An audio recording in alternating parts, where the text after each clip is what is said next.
After an extremely prolonged creative crisis, I now have a solid idea of the content that I want to create, broadly speaking. On the Fringy channel, I'm doing long-form reviews and op-eds. I'm working on Routine Content Weekly and the Cynical Den podcast fortnightly. Other larger projects are also in the works, varying from in progress right now to the early stages of development, including Animal Town #1, a science fiction cartoon, a Fringy animated series, and a novel. So, what's next? By the way, this isn't going to be a fun video. I don't like this topic, but it's been about 2 years since I last talked about fan funding, and given the current climate, I probably ought to bring it up again. Foreseeing a long-term writer's block, I temporarily suspended my Patreon back in March, while I tried to align my conflicting ideas under the singular Crude Penguin banner. The result of that hard work on my YouTube channel is 101, a long-form video game review series with my patented style of humor. Reception's been very positive, which is great because each episode took a lot of work. My plan was to make a few episodes as something of a proof of concept. Op-eds are a little more straightforward, so they'll be coming some months down the line. While I had 2 years of comics under my belt, for the videos I felt that there was a need to demonstrate what I would be doing before I felt comfortable opening up fan funding revenue streams again. But alas, things have changed. Making stuff, whether it be stupid cartoons or in-depth reviews, is a passion of mine. I do it because I enjoy it, but, you know, I still like money. It's not the driving factor behind making my content, otherwise I would have quit years ago, but I'd be foolish not to place some kind of weight on making something from the work I do.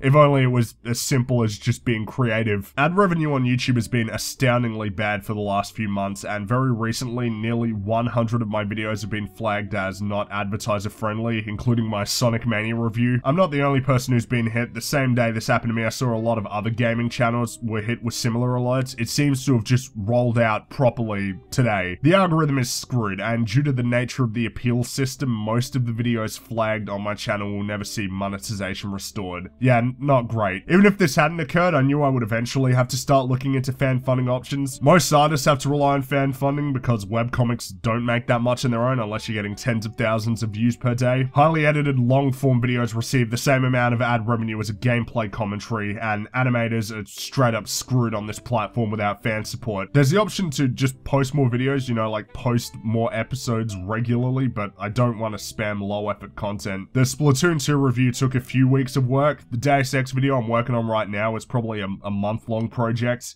At best, 50 hours of gameplay, at least 10 hours on the script if not more, and probably 15 to 20 hours of editing. I'm proud of the work, and I'm willing to do it, but the YouTube algorithm doesn't give a shit. Making high quality content costs time and money, which is a-okay with me. You know, I make content because I enjoy creating stuff, and even if the ad revenue I generate dwindles to nothing, I'm still gonna keep making content. But it would be nice to see some kind of financial return on the work that I do. There are options available in terms of making money besides ad revenue, but some of them are highly undesirable. My opinion may change, but I really do not want to do paid promotional material unless I'm allowed to freely speak my mind and critique the product honestly. Even then, I'm not sure. Merchandise is another option that I'm looking into, but I don't want to simply put my logo on the shirt and then sell it for 20 bucks or something. I want to create unique designs, and that'll take some time. That leaves fan funding, which has always struck me as the ideal method of funding the channel. Like I said before, I temporarily suspended my Patreon in March because I wasn't happy with the way that I had been handling it. Following a lengthy period of not knowing what I wanted to do in terms of content, I slipped on the rewards, of which there weren't really many anyway, and it basically turned into a tip jar. If I was going to relaunch the Patreon, I wanted it to be fair and offer reasonable value to those who decided to pledge. Now that I've started up my Patreon again, I figured it would be worthwhile to run through the pledge tiers. This is all charged on a per month basis. For $1, you get your name in the credits of all video content. Pretty straightforward. $3 a month will net you access to my Patreon feed, where you'll get direct, thorough updates on what's happening in terms of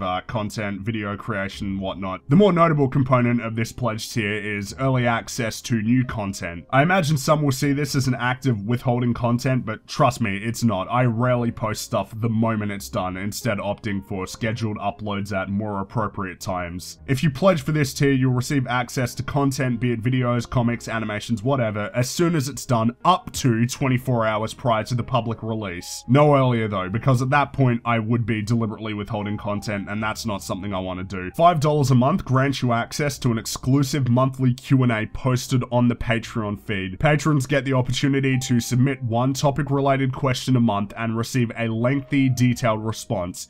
By topic related, I mean, you know, about gaming, movies, TV, whatever. Typically, if you ask me a question on Twitter, I'll respond to it there, but the character limit kind of hinders my ability to explain my responses thoroughly. Through Patreon, I can write answers up to several paragraphs long, and you'll also be able to view answers to questions submitted by other people. I think it will be worthwhile. $10 a month is the highest pledge tier, since I wasn't keen on asking for anything more than that. This tier acts as something of a behind-the-scenes package. You'll get access to scripts for videos, concept art for projects, comics and animations in progress, and the occasional vidoc on what I'm working on. Updates on this front will be fairly frequent and content rich, since at the very least you'll be getting content for the comics every week, and the scripts for the videos are usually quite lengthy. If you're interested in supporting me, my content, and Crude Penguin, the link to my Patreon is in the description of the video and will also appear in the descriptions of forthcoming videos. Hopefully you find these pledge tiers to be fair. I put a lot of thought into these rewards. It's hard to balance offering something in return for contributions while not alienating those who can't or don't want to pledge. For me, avoiding locking off content was paramount. You know, what I make is and will continue to be free for everybody to view. I mean, the whole goal behind fan funding is to ensure that much. Similarly, I didn't want to be pressuring people into giving me like $50 a month or something. You know, if you want to, that's swell, but I'd rather see a larger portion of the viewer base contributing a small amount each, rather than a small number of people contributing a huge amount individually. Let me know what you think. I genuinely want to hear your feedback with regards to what I brought up in this video when it comes to Patreon, the content that I'm doing, just anything basically. Again, to reiterate, I'm not quitting, and I don't want you to feel bad for me or anything. Like, really,